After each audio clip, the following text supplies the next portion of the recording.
40% of all persons missing are of color. That's hundreds of thousands of people missing every single year. And collectively, we can do so much more. Hey everyone, welcome to Unmuted. I'm your host, Brittany Jones-Cooper, and today I'm joined by Derrica Wilson and Natalie Wilson, founders of the Black and Missing Foundation. You two are sisters-in-law. When did you realize you shared this passion to help find Black people who were missing? There was a young lady by the name of Tamika Houston, and she went missing from Derrica's hometown of Spartanburg, South Carolina. And we read how her aunt really struggled to get national media coverage for Tamika's disappearance. A year later, Natalie Holloway disappeared, and just saying her name alone, I'm sure your viewers can envision her face. And Tamika's aunt reached out to those same media outlets, and there was no interest in Tamika's story at all. So Derrica and I decided to use our professions. I am in public relations and Derrica's in law enforcement. And those are the two critical professions needed to help bridge the gap and find and bring awareness to our missing. Derrica, can you talk to me about the relationship between the media and law enforcement? When a family goes to law enforcement and report their loved ones missing, they should not be turned away and telling them to wait 24 hours before they come back. We all know that the first 24 to 48 hours are the most critical moments when a person goes missing. We understand that not every case is going to elevate to national mainstream media, but at the very minimum, take the police report, create a flyer, utilize your social media platforms. Get rid of the classification runaway, because if you're looking at a flyer and one says runaway, the other one says missing, the messaging is not created equal.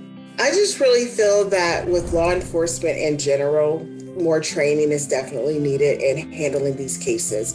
I think more resources need to be dedicated because it's not a priority.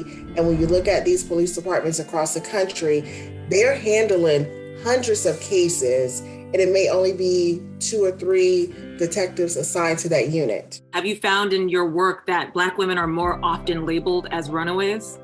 Oh, absolutely. These individuals are missing.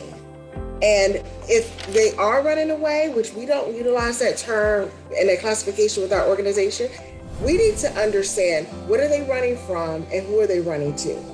Because we know that human trafficking is a multi-billion-dollar industry that's happening right here on U.S. soil. We understand poverty is an issue in our community, and people are trying to survive day by day. And so if they are the vulnerable, these pimps are preying on them. HBO currently has a series called Black and Missing, and they follow the work that you two are doing. What hope do you have that will impact the work that you do? It's a wake-up call, and we hope that the media and law enforcement can look at themselves and address some of their biases, it may be intentional or not, as to not covering these cases. You guys care so much about these families. What kind of toll does this take on you personally? There's no such thing as a day off. And even when I say I'm going to disconnect, now I'll tell Natalie I'm shutting down, and then she tells me she's shutting down, and we're both, posting and sending emails and texts. We're just fully invested in these families. Yeah. For me, the takeaway of the docuseries was definitely, it removed my false sense of security. And I think I believed that if somebody's missing, well, then the right people are looking for her.